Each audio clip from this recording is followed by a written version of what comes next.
ডাইনে বামে সামনে পিছনে উপরে 5 দিক থেকে যাতে আমি আদম সন্তানকে যে কোনো ক্ষতি করতে পারি, এই তৌফিক, এই ক্ষমতা তুমি আমাকে দান করো। রব্বুল আলামিনের পক্ষ থেকেই জিন জাতিটা এটা আমাদের জন্য একটা শত্রু, এবং এই পৃথিবীতে তারা আমাদেরকে আল্লাহর সাথে ওয়াদা করে আমাদের ক্ষতি করবে, আমাদেরকে দুনিয়া এবং আখিরাত সদা সর্বদা সর্ব জায়গাতে তারা আমাদেরকে ক্ষতির জায়গাতে রাখবে, এটা আল্লাহর কাছ থেকে তারা ওয়াদা করে আসছে। কারণ এই জিন জাতির অবস্থান, তাদের প্রেক্ষাপট, তাদের জায়গা। আজকে আমি আপনি যেমন করে পৃথিবীতে বসবাস করতেছি, আমাদের যেমন একটা রাষ্ট্র ব্যবস্থা আছে, আমাদের যেমন পরিবার সন্তান, এই জায়গাটা যেমন আমরা আজকে এই জমিনে ফিল করতেছি, আমরা যখন পৃথিবীতে আসি নাই তার আগে এই পৃথিবীতে জিন জাতি 1,36,000 বছর তারা এই পৃথিবীতে রাজত্ব করছে। অনেকে হয়তো জানেন না, এই জিন জাতির ভিতরেও কিন্তু আমাদের মতো নবী আসছে। আমাদের যেরকম 100 লক্ষ নবী আসছে, জিন জাতির ভিতরে আল্লাহ পাক 5 জন নবীকে পাঠাইছে। তারাও এই জমিনে ভালো এবং খারাপ, এটা এই জমিনে তারা বিস্তারের জায়গাতে ছিল, এটাকে প্রমাণ করার জন্য এই জায়গাটা অনেকেই হয়তো জানে না, তাদেরও ধারাবাহিকতা এরকম ছিল। আমাদের যেরকম আদি পিতা আদম আলাইহিস সালাতু ওয়াস সালাম এবং প্রথম নবী, জিনদের প্রথম নবী হলো তারান্নুস, তাকে সবাই উপনাম ছিল তার খুমা জান্না, সে প্রথম নবী ছিল। জিনদের দ্বিতীয় নবী হলো ইউসুফ, জিনদের তৃতীয় নবী হলো বিলিকা, জিনদের চতুর্থ নবী হলো সালপালিশ, জিনদের পঞ্চম নবী হলো হামুস। 5 জন নবী আল্লাহ পাক জিন জাতির ভিতরে পাঠাইছিল।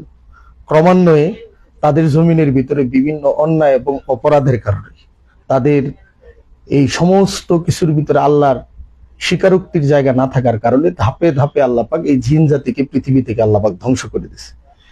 আজকে যে ইবলিস বা জিনকে আমরা চিনি, তার বংশ পরম্পরায় সে হলো জিনদের পঞ্চম নবী হামুসের বংশধর।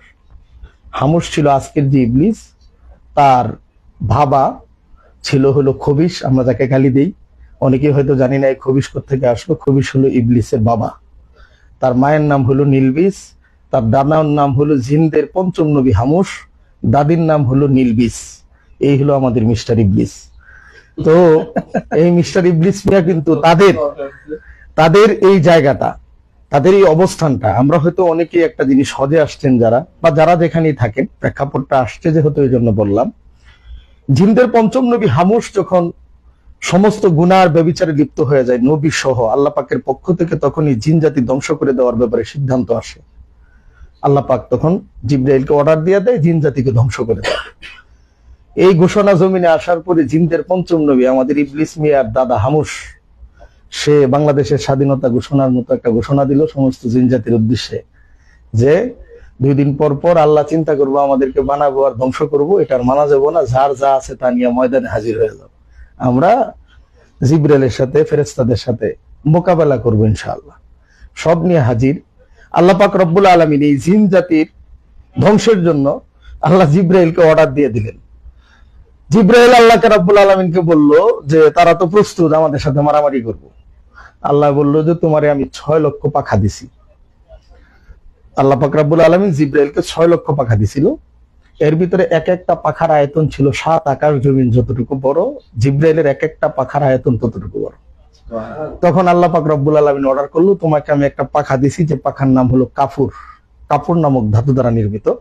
বললো একটা পাখা খুলে শুধু জমিনে বাড়ি দেবা, বাকি দায়িত্ব আমার। তখন একটা বাড়ি দিয়েছিল, এই সমস্ত জিন জাতি জমিনে পয়রা সব বিছায় গেছে, হাজার হাজার লাখ লাখ জিন জাতি। তো এর ভিতরে যখন সবাই মরা শেষ, এই মাঠের ভিতরে জিবরাইল, ইসরাফিল আর আজরাইল সহ 10 জন ফেরেশতা একসাথে হাইটা দেখতেছিল কেউ মরে কিনা, সব মরে কমপ্লিট হয়েছে কিনা। এই হাঁটা চড়ার ভিতরে হাঁটতে হাঁটতে সামনে যাওয়ার সময় এই আজকের দিনের ইবলিস মিয়া, তার বয়স ছিল তখন 1400 বছর, একদম বাচ্চা মানুষ, নাদুস নুদুস। জিনদের স্বাভাবিক বয়স, তারা আমাদের এখানে যেরকম 18 বা 17, 15 তো মারা গেলে অকালে মৃত্যু, জিনদের যাদের 2000, 2500, 3000 বছর হয় তারা অকালে মৃত্যু এরকম বয়স হয়। মানে তাদের এই টাইপের হলো তাদের বয়সগুলি। যুবক বয়সটা আসে 2000 বয়সের পর থেকে, 2000-এর পর থেকে জিনটা যুবক হয়। এর আগ পর্যন্ত তারা নাবালেগ থাকে বা এরকম অল্প বয়সে। আমাদের যেরকম 20 বছর, জিনদের যুবক হওয়ার বয়স হলো 20 বছর। জিনদেরও একটা নীতির আওয়াজ আছে, তাদের সমাজের ভিতরে আমাদের যেরকম বাংলাদেশ গভর্নমেন্ট 18-র নিচে বিয়ে করা যায় না, একটা বাধ্যবাধকতা আছে। জিনদের ভিতরেও স্বাভাবিক ভাবে ওদেরকে 2000 বছরের আগে বিয়ে শাদী করায় না, ওরা যুবক হয়ে 2000 বছর থেকে।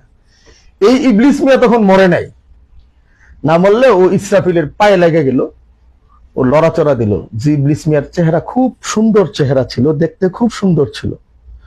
দেখা ইবলিস মিয়া তখন বলল যে জিব্রাইল রে বলল মিকাইলে যে ও তো মরে না, এরা মাইরা দেই। তো ওর চেহারা দেখে সবাই খুব দুর্বল হয়ে গেল।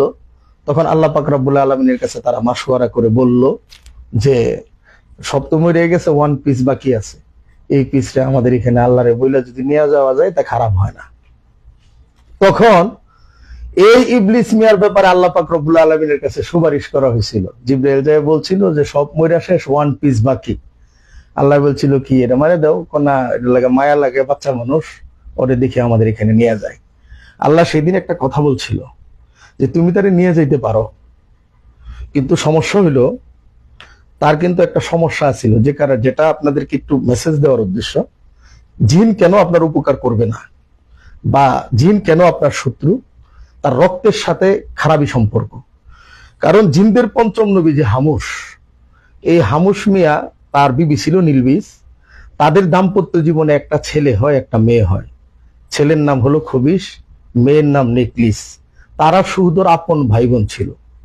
এই সুহদর আপন ভাই বোন জিনা ব্যভিচারে লিপ্ত হওয়ার পরে তাদের গর্ভে যে সন্তানটা আসে, এই সন্তানটাই হলো আজকের দিনের ইবলিস। যার দরুন এই ইবলিস মিয়ার তার জন্ম ভালো না, তার রক্ত ভালো না, অতএব তার থেকে জমিনে কখনোই ভালো কিছু আশা করা যায় না। সেই দিন আল্লাহ পাক রব্বুল আলামিন বলছিল এই ইবলিস মিয়ারে যে তারে যে নিয়ে যাইতেছ, প্রোটেকশন কিন্তু ভালো না। এখানে যে জিনিসটা আপনাদেরকে খুব বেশি খেয়াল করতে হবে, তাহলে এই ইবলিস মিয়াকে কিন্তু জিব্রাইলে নিয়ে যাওয়ার পরে প্রথম আকাশে যে জিনিসটা আপনাদেরকে ফিনিশিং দিব, যে কেন জিন বা এই জাতীয় খারাপ থেকে আমরা আক্রান্ত হই এবং এটা থেকে আমাদেরকে পরিত্রাণ পেতে হবে, এবং পরিত্রাণের জায়গা আছে, এবং সে আমাদেরকে ক্ষতি করবে, এটা আল্লাহ পাকের পক্ষ থেকে সে চায় নিছে, এবং সে আল্লাহর কাছ থেকে ওয়াদা করে আসছে যে ইন্নাল্লাহা ওয়া'আদাকুম ওয়া'দাল হক। সে কিন্তু আল্লাহর ওয়াদাকে ঠিক সেই দিন বলবে যে আল্লাহর ওয়াদাই সত্য ছিল, সবই সত্য। সে যে মিথ্যা বলে সবকিছু করে মানুষকে আশ্বাস দিয়া এবং বিভিন্ন ভাবে তাকে যেমন আখেরাতের ক্ষতিগ্রস্ত করবে। জিন জাতির ভিতরে একটা জাতি আছে, মনে রাখবেন, তাদের 5 জন নবীকে ধ্বংস করা হয়েছে, এবং এমন এমন হয়েছে যে ওদের জাতি উম্মত নবী সহ গুমরা। ওই জাতির নাম হইল জিন জাতি। যে শুধু তো ওরাই গুমরা হয় নাই, এদের ভিতরে অন্যায়, অত্যাচার, অবিচার এমন পরিমাণে এরা যে এদের ভিতরে খারাপের পরিমাণ 75%, 25% হলো এদের ভিতরে ভালো। যার ধরুন এরা সবসময় চায় এই জাতির দুনিয়াতে কিভাবে ক্ষতি করা যায়, আখেরাতে কিভাবে ক্ষতি করা যায়। শুধু আপনাদেরকে এতটুকু বলবো যে দুনিয়ার জায়গাতে আপনার কাছে যেটা মনে হবে বা আপনি যেটা চিন্তা করবেন এটা হবে না। এই জিন জাতি না, আল্লাহ প্রদত্তই আল্লাহর সাথে মোকাবেলা, মানে বিভিন্ন ভাবে তর্ক বিতর্ক করে অকৃতজ্ঞ হয়ে সে আমাদেরকে ক্ষতি করবে, এই ওয়াদাটা সে নিয়ে আসছে। অনেকেই বলে জিন বলতে কিছু নাই, জিন কোনো ক্ষতি করতে পারে না, জিন মানুষকে কিছুই না, এরা ভুয়া বা এই সেই। আমি তাদের উদ্দেশ্যে এই বিষয়টা মনে হয়েছে যে আজকে যেহেতু পবিত্র কাবার মাটিতে আছি, আমি আদৌ জানতাম না যে আমি এখানে আসব, তাৎক্ষণিক ভাবেই প্রোগ্রামটা এখানে হয়েছে। আমার কাছে মনে হয়েছে যে হাজার হাজার মানুষের কাছে যাবে, যেহেতু তারা যাতে এই বিষয়টা সম্পর্কে আশ্বস্ত হতে পারে, এবং এটার বৃত্তান্তটাকে আমি খুব সেপারেশন করে আপনাদেরকে একদম কোরআন হাদিস থেকে প্রতি কথায় কথায় তফসির করে দিতে পারবো ইনশাআল্লাহ। আমি এটার উপরে আমার একটা তফসিরই আছে প্রায় 3.5 ঘন্টার, একদম বৃত্তান্ত যেটা আছে, এটা মানুষকে যে এরা ক্ষতি করে এবং এদের বৃত্তান্ত ইতিহাসগুলি মানুষ জানে না দেখে অনেকেই ধোঁকায় পড়ে। আমার যেটা বলার উদ্দেশ্য এটা হলো, এই জিন কি পরিমাণ ক্ষতি করতে পারে আমি আপনাদেরকে শুধু একটু বুঝাই। এই ইবলিসকে যখন নিয়ে যাওয়া হলো, ইবলিস প্রথম আকাশে যাওয়ার পরে প্রথম আকাশের দায়িত্বে ছিল ইসমাইল ফেরেস্তা, যে 70,000 ফেরেস্তা নিয়ে টোটাল ফেরেস্তাদেরকে প্রশিক্ষণ দিয়ে তাদেরকে ওইখানে উপযোগী করে তোলা হয়। প্রশিক্ষণের দায়িত্বে আছে প্রথম আকাশে হযরতে ইসমাইল আলাইহিস সালাম। তো এই ইসমাইল ফেরেস্তা উনি এইখানে প্রায় 70,000 বছর এই ইবলিস ইবাদত করার পরে তার ইবাদত আর ভঙ্গি নমুনা এগুলি দেখে খুশি হয়ে সবাই একত্রিত হয়ে তাকে একটা উপাধি দিয়ে দেওয়া হয়েছিল, আমরা যেরকম কেউ ফাঁস হইলে ভালো হইলে যেমন ক্রেজ দেই, তখন আল্লাহর পক্ষ থেকে তো আর ক্রেজ দেওয়া হয় না, তাকে একটা উপাধি দেওয়া হইলো যে সে এমন ভাবে ইবাদত করছে এবং এমন ভালো যে তাকে উপাধি দিয়ে দিল প্রথম আকাশের ফেরেশতারা সবাই মিলে যে সে হলো খাসে। দ্বিতীয় আকাশে 70,000 বছর ইবাদত করার পরে তার ইবাদতের ভঙ্গিমা নমুনা এগুলি দেখার পরে তাকে খুশি হয়ে দ্বিতীয় আকাশের ফেরেশতারা তাকে উপাধি দিয়ে দিল সে হলো আবেদ। তৃতীয় আকাশে 70,000 বছর ইবাদত করার পরে ইবাদতের ভঙ্গিমা আর নমুনা দেখার পরে সবাই খুশি হয়ে তাকে উপাধি দিয়ে দিল সে হলো সে হলো সালেহ। চতুর্থ আকাশে 70,000 বছর ইবাদত করার পরে ইবাদতের ভঙ্গিমা আর নমুনা দেখার পরে চতুর্থ আকাশের ফেরেশতা সবাই মিলে তাকে উপাধি দিয়ে দিল সে হলো ওলি। পঞ্চম আকাশে 70,000 বছর ইবাদত করার পরে ইবাদতের ভঙ্গিমা আর নমুনা দেখার পরে পঞ্চম আকাশের ফেরেশতা সবাই মিলে তার উপাধি দিল সে হলো মুমিন। ষষ্ঠ আকাশে 70,000 বছর ইবাদত করার পরে ইবাদতের ভঙ্গিমা আর নমুনা দেখার পরে তাকে উপাধি দিয়ে দিল সে হলো মুত্তাকিন। সপ্তম আকাশে 70,000 বছর ইবাদত করার পরে ইবাদতের ভঙ্গিমা আর নমুনা দেখার পরে প্রথম আকাশের ফেরেশতা থেকে শুরু করে জিব্রাইল, আজরাইল, মিকাইল এবং ইসরাফিল সহ সকল ফেরেশতারা একত্রিত হয়ে ঘোষণা দিয়ে দিল যে এই জিনের সন্তান ইবলিস তার ইবাদত এবং তার সমস্ত কিছু মিলে সে এমন একটা জায়গাতে চলে গেছে, সে আর স্বাভাবিক কোনো জায়গাতে নাই। আজকে থেকে আমরা আনুষ্ঠানিকভাবে ঘোষণা করলাম সে হলো মুআল্লিমুল মালাইকা। তাহলে দেখা গেল ইবলিসে 7 আকাশের ভিতরে ইবাদত করছে 4,90,000 বছর। এই 4,90,000 বছরের ভিতরে সে 7টা উপাধি পাইছে, যে একটা উপাধি একটা লোকের জীবনে অর্জন করা অনেক কঠিন, তার সার্টিফিকেট 7টা। আল্লাহ পাক রব্বুল আলামিনের পক্ষ থেকে এই জিন জাতি যখন সে আল্লাহকে ডেকে বলল যে তোরে আমি তবকা বাড়াই দিলাম, এখন তোর কোনো পাওনা বা তোর কোনো ধরনের কোনো খাহেশ আছে কিনা, সেই দিন ইবলিস বলছিল যে আল্লাহ আমি একটা সিম্পল জিনের সন্তান, লানত প্রাপ্ত, অভিশাপ প্রাপ্ত, গজব প্রাপ্ত একটা জিনের সন্তান হওয়ার পরে তুমি আমাকে 7 আকাশে ইবাদতের সুযোগ দিছো 4,90,000 বছর, এবং আমাকে তুমি 7টা উপাধি দিছো যে খাসে, সলে, আবেদ, অলি, মুমিন, মুত্তাকিন, মুআল্লিমুল মালাইকা হিসাবে। আমার তোমার কাছে শুধু এতটুকু পাওয়া, তুমি আমাকে একটু জান্নাত জাহান্নাম দেখাইবা, সিদরাতুল মুনতাহায় নিয়ে যাইবা, লৌহে মাহফুজে আমাকে একটু ইবাদত করতে দিবা। আল্লাহ কবুল করছিল। শুধু দেখেন এই ইবলিস যখন তাকে জান্নাত জাহান্নাম দেখার জন্য সুযোগ আল্লাহ পাক করে দিল, সিদরাতুল মুনতাহা যে বিষয়টাকে আমরা অনেকেই জানি না, এটা হলো 7 আকাশের উপরে আল্লাহ পাকের আরশে আজিমের বর্ডারে। সিদরাতুল মুনতাহা হইলো সীমানার লাস্ট বর্ডারে কুল বৃক্ষ বরই গাছ, ওখানে একটা বরই গাছ লাগানো আছে 2 বর্ডারের মাঝে। যে বরই গাছে আমরা অনেকেই মারা গেলে বরই পাতা দেওয়া হয়, অনেকেই জানি না যে এই বরই পাতাটা কেন হয়। সিদরাতুল মুনতাহা একটা গাছ আছে, এটা হলো বরই গাছ। ওই বরই গাছে যতগুলি জিন এবং ইনসান পৃথিবীতে আসবে প্রত্যেকের নাম, জীবন এবং বৃত্তান্ত, মরণ সহ ওই পাতায় লেখা আছে। যার দরুন মরণের পরে তার ওই পাতাটাকে তার গরম পানিতে দেওয়া হয়, এই জন্য আমরা বরই পানি ইউজ করি। দেখা গেল যে ওই সিদরাতুল মুনতাহাতে 70,000 বছর সে ইবাদত করেছে, লৌহে মাহফুজে গেছে। যাওয়ার পরে এই ইবলিস মিয়া লৌহে মাহফুজ, যেটাকে আমাদের সমস্ত কিছু সংরক্ষণ করা আছে, যা আছে সবকিছু করা আছে, কিন্তু দেখবেন খেয়াল করে ওইখানে যায় সে ইবাদত করছে 40,000 বছর। এই টোটাল তার ইবাদতের বয়স হলো প্রায় 6 লক্ষ বছর ইবাদত করছে এই ইবলিস। আল্লাহ পাকের তার জীবনে 1 ইঞ্চি পরিমাণ, 1 টুকরা পরিমাণ গুনাহ নাই, শুধু ইবাদত আর ইবাদতই হলো 6 লক্ষ বছরের তার। এখানে দেখা যাক এই ইবলিস মিয়ার একটা সমস্যা ছিল, যে সমস্যাটা আমাদের সমাজের প্রত্যেকের মাঝে এখন আছে। ইবলিস মিয়ার বয়স যখন 400 বছর, তখন তার বাবা খবিশ তাকে পড়ানোর জন্য তৎকালীন সময় জিনদের পণ্ডিত ছিল মাস্টার সারবুক মিয়ার কাছে পড়াইতে দিছিল। সে 1000 বছর প্রাইভেট পড়ছিল ওখানে। 1000 বছর প্রাইভেট পড়ার পরে এই ইবলিস মিয়ার বাবা খবিশ তার ছেলের সন্তানের খবর নেওয়ার জন্য গেছিল যে আমার ছেলের পড়ালেখা কেমন, মেধা কেমন। সেই দিন এই ইবলিসদের পণ্ডিত মাস্টার সারবুক মিয়া বলছিল যে এই ইবলিসের এই পরিমাণ মেধা, যে তার এই মেধার কারণে একদিন তাকে অনেক উপরে উঠায় নিয়ে যান, কিন্তু তার 2টা দোষ ছিল। আমার কাছে মনে হয় যে তার এই 2টা দোষ একদিন তার ধ্বংসের জন্য কারণ হয়ে যাবে। এর ভিতরে ইবলিসের বড় একটা দোষ ছিল, সে প্রচুর অহংকারী ছিল, এটা হলো তার 1 নম্বর দোষ। 2 নম্বর সারবুক মিয়া বলতেছে তার যে দোষটা, এটা হলো তার ভিতরে ঘোরামি ভাব আছে। আমাদের সমাজে এক শ্রেণীর মানুষ আছে, সে যা বুঝে এটাই বুঝ, সে যা জানে এটাই সঠিক, জিব্রাইল জিন্দাগা জানাইলেও সে জানতে চায় না। তাহলে আমি যেটা বুঝি, আমি যেটা জানি এটাই সঠিক, আর দুনিয়া সবাই খারাপ, এই বুঝটাও ইবলিসের বুঝ। ঠিক এই ইবলিস মিয়া যখন লৌহে মাহফুজে গেল, যাওয়ার পরে লৌহে মাহফুজের প্রত্যেকটা খুঁটির উপরে এখানে আপনাদেরকে একটা আমলের কথা বলবো, যেটা ইবলিসের নিজের হাতের কামায়ের আমল। সে যখন লৌহে মাহফুজে গেল, প্রত্যেকটা খুঁটির ভিতরের উপরের অংশে লেখা আছে লা ইলাহা ইল্লাল্লাহু মুহাম্মাদুর রাসূলুল্লাহ, এবং লৌহে মাহফুজের খুঁটির মাঝের অংশের প্রতিটা জায়গাতে লেখা আছে ওয়ামা আরসালনাকা ইল্লা রাহমাতাল লিল আলামিন। ইবলিস মিয়া তাকায় দেখলো ওই খুঁটির নিচের অংশে লেখা আছে লানাতুল্লাহি আলা ইবলিসা। সে আল্লাহকে প্রশ্ন করলো লানাতুল্লাহি আলা ইবলিস, আল্লাহ এটা কে? লানাতুল্লাহি ইবলিসা শব্দের অর্থ হলো আল্লাহর পক্ষ থেকে ইবলিসের উপরে লানত। ইবলিস আল্লাহকে জিজ্ঞাসা করলো, আল্লাহ লানাতুল্লাহি আলা ইবলিসা কে? তুমি আমার সাথে পরিচয় করায় দাও, আমি তার ওয়াজ করে ঠিক করে দিই। আল্লাহ তারে বললো যে সময় হলে জানতে পারবি। কিন্তু ইবলিসের একটা সমস্যা ছিল, ওই যে সে যা জানে, সে যা বুঝে এটাই সঠিক, আল্লাহর কথাটা তার কাছে তখন ভালো লাগে নাই। সে এই লোহে মাহফুজের ভিতরে সেজদায় পড়ে গেল, 1000 বছর সেজদার ভিতরে জপতে থাকলো লানাতুল্লাহি আলা ইবলিসা লানাতুল্লাহি আলা ইবলিসা।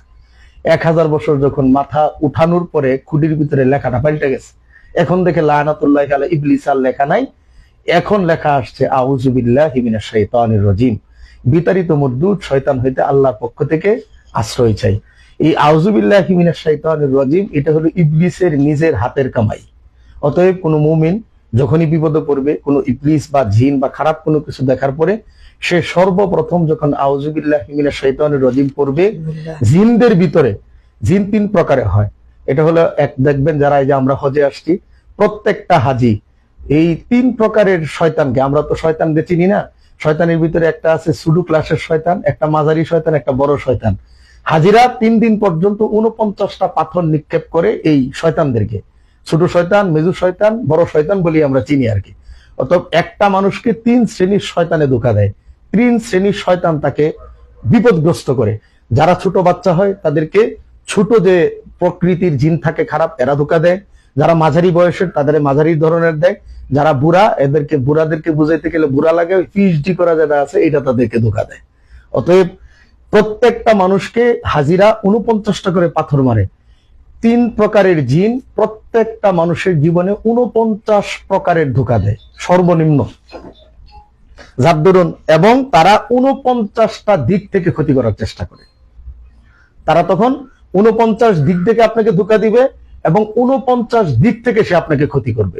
অতএব জিন আপনাকে ক্ষতি করবে, এটা ইতিহাস প্রমাণিত। এটা জিন আপনার সাথে থাকবে, আপনি কয় দিক ফিরাবেন। অতএব জিন জাতির একটা যন্ত্রণা, তাদের একটা ঝামেলা, এবং তারা আমাদেরকে ক্ষতি করবে, এটা চিরবিস্তৃত এবং ইতিহাস জনিত। তো এই জায়গাটাতে যেটা আছে, দেখেন এই 6 লক্ষ বছরের ইবাদত জিন করছে, টোটাল 4,90,000 হলো 7 আকাশ, সিদরাতুল মুনতাহাতে 70, লৌহে মাহফুজে 40, টোটাল 6 লক্ষ বছর ইবাদতের পরে এই ইবলিস যখন মাঝের ইতিহাসে গেলাম না, যেটা আপনাদেরকে বোঝানোর উদ্দেশ্য, খেয়াল করে দেখবেন আজকের দিনে লক্ষ লক্ষ হাজিরা আরাফার মাঠে আছে। আমরা হজের জন্য প্রস্তুতি নিয়েছি। বিশেষ করে এই লাইভ যারা দেখবেন, হজে আসবেন বা যারা এখানে আছেন, এরকম যদি কেউ দেখেন, তাদের উদ্দেশ্যে একটা কথা এখানে ভিতরে বলবো যে আজকের দিনে আমরা যারা এখানে আসছি, 2টা জিনিসের পার্থক্য আপনারা এখানে করবেন। একটা হলো হযরত আদম আলাইহিস সালাতু ওয়াস সালাম এবং হাওয়া আলাইহিস সালাতু ওয়াস সালাম জান্নাত থেকে তাদেরকে জমিনে পাঠায় দেওয়ার পরে 300 থেকে মতান্তর 350 বছর কান্নাকাটি করার পরে আজকের আরাফার ময়দানে যেখানে হজ অবস্থিত হবে, অনুষ্ঠান কার্যক্রম হবে, এখানে একটা পাহাড় আছে, যে পাহাড় হলো জাবালে রহমত। এই পাহাড়ের পাদদেশে 2 জন একত্রিত হওয়ার পরে সে বলছিল রাব্বানা যালামনা আনফুসানা ওয়া ইল্লাম তাগফির লানা ওয়া তারহামনা লানাকুনান্না মিনাল খাসিরিন। নিজের অপরাধ নিজে স্বীকার করে নিয়েছিল যে আমার অপরাধের জন্য আমিই দায়ী। এই কথাটা আল্লাহ পাক রব্বুল আলামিনের কাছে এত বেশি পছন্দ হয়েছে যে 350 বছর কান্নাকাটিতে যখন আল্লাহ তাকে কবুল করে নাই, এই একটা শব্দতে আল্লাহ তার সমস্ত কিছু ক্ষমা করে আল্লাহ তাকে কবুল করে নিয়েছে। সুবহানাল্লাহ। এখানে দেখা গেল ওনার 350 বছর বা 300 বছর কান্নাকাটির ইতিহাসে আমি অপরাধী, এই কথাটা স্বীকার পরে আল্লাহ পাক তাকে ক্ষমা করে দিয়েছে। পক্ষান্তরে ইবলিস 6 লক্ষ বছরের ইবাদত, তার ইবাদতের ভিতরে সিটারি নাই, বাটপারি নাই, চুরি নাই, জিনা নাই, সম্পদ মারা নাই, দলাদলি নাই, কুবাকুবি নাই, জিনা নাই, কোনো কিচ্ছু নাই, নিরেট 6 লক্ষ বছরের ইবাদতের পরে আল্লাহ পাক রব্বুল আলামিন যখন বলল ফাসাদাদু ইল্লা ইবলিস, আমি তোমাকে অর্ডার করলাম তুমি আদমকে সেজদা করো, কিন্তু আদমকে সে সেজদা করে না, এটা আপনারা সবাই জানেন, করে নাই। সে করে নাই, এতেও কিন্তু আল্লাহ পাক রব্বুল আলামিন রাগ করে নাই।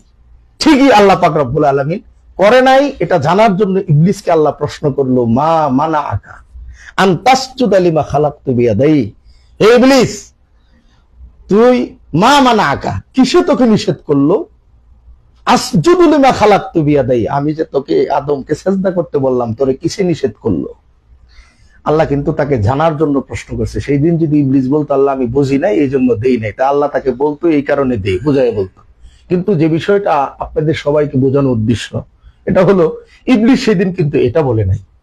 সে তখন আল্লাহ পাক রব্বুল আলামিনকে উত্তর দিল, যেটা আকাশের নিচে জমিনের উপরে এর থেকে বড় আল্লাহর কাছে অপছন্দনীয় কোনো কথা আর জমিনে নাই। ইবলিসের 6 লক্ষ বছরের ইবাদত, যা তাফসীরের ভাষ্য মোতাবেক এসেছে যে 7 আকাশ জমিনের ভিতরে এমন 1 ইঞ্চি জায়গা ছিল না যে জায়গার ভিতরে ইবলিসের সাজদা পড়ে নাই। এই পরিমাণ ইবাদত ইবলিস করছে। কিন্তু তার পক্ষান্তরে তার একটা কথা শুধুমাত্র, আল্লাহ যখন তাকে প্রশ্ন করছে কেন তুমি দাও নাই, সে তখন এখানে বলছে আলা আনা খাইরুম মিন, যে শব্দটা পৃথিবীতে সবচেয়ে বেশি খারাপ। সে বলছিল আমি তার থেকে উত্তম। এখন আমাদের সমাজের ভিতরে সবচেয়ে বেশি সমস্যা হলো আমি ভালো, আমার ছেলে ভালো, আমার মেয়ে ভালো, আমি যা করি তা ভালো, আমার সমাজ ব্যবস্থা ভালো, আমার কর্মকাণ্ডই ভালো, এই জমিনে আমি আব্দুল কাদের জিলানীরা সবাই খারাপ। এই শব্দটা বলার পরে যুক্তি আর তর্ক দিছে, খালাকতানি মিন নার ওয়া খালাকতাহু মিন তিন। আল্লাহ চাই নাই তার কাছে যুক্তি, তাও সে যুক্তি দিছে। এখনো পৃথিবীতে তারাই যুক্তি দেয় যারা অনেক বেশি জানে, যারা জানে না তারা যুক্তি দেয় না। এই জন্য নাস্তিক শিক্ষিত লোক হয়, অশিক্ষিত লোক নাস্তিক হয় না। যার ধরুন আপনাদেরকে বলার উদ্দেশ্য হলো এটা যে আলা আনা খাইরুম মিন, আমি ভালো, এই শব্দটার সাথে 6 লক্ষ বছরের ইবাদত ধূলিসাৎ হয়ে গেছে। আল্লাহ মেনে নেয় নাই। ঠিকই কিন্তু সেই দিন আল্লাহ পাক সে যখন নিল না, আল্লাহ বলল কালা ফাখরুজু মিনহা ফা ইন্নাকা রাজিম ওয়া ইন্না আলাইকা লা'নাতি ইলা ইয়াউমিদ্দিন, তুই আমার দরবার থেকে বের হয়ে যা, তোর উপরে আমি আল্লাহর পক্ষ থেকে কিয়ামত পর্যন্ত অভিশাপ, লানত। ইবলিস কিন্তু তখনও পর্যন্ত, যেটা আপনাদেরকে বলার উদ্দেশ্য, ইবলিস কিন্তু সেই দিন আল্লাহ পাককে এটাও বলে নাই আল্লাহ ভুল করছি, আমি বুঝি নাই, তখন কিন্তু সে এটা বলে নাই। যে কথাটা বোঝানোর জন্য আজকে এই পর্যন্ত আপনাদেরকে বললাম, তার উদ্দেশ্য হলো ঠিক তৎক্ষণাৎ ইবলিস আল্লাহ পাক রব্বুল আলামিনকে বলল, আল্লাহ তুমি আমার বার করে দিবা, এটা তোমার এখতিয়ার আছে, কোনো সমস্যা না, বার করে দাও। কিন্তু প্রশ্ন হলো আমি যে 6 লক্ষ বছরের ইবাদত করলাম, আমার পাওনা দানা বুঝাই দাও। আল্লাহ পাক রব্বুল আলামিন সেই দিন কিন্তু সে অনুতপ্ত হয় নাই, তার প্রাপ্য চাইছে সে। আল্লাহ পাক বলল তুই কি চাস কহ, তরে আমি সেটা দিয়ে দেবো। সেই দিন ইবলিস আল্লাহ পাক রব্বুল আলামিনের পক্ষ থেকে 4টা জিনিস চাই নিয়েছিল।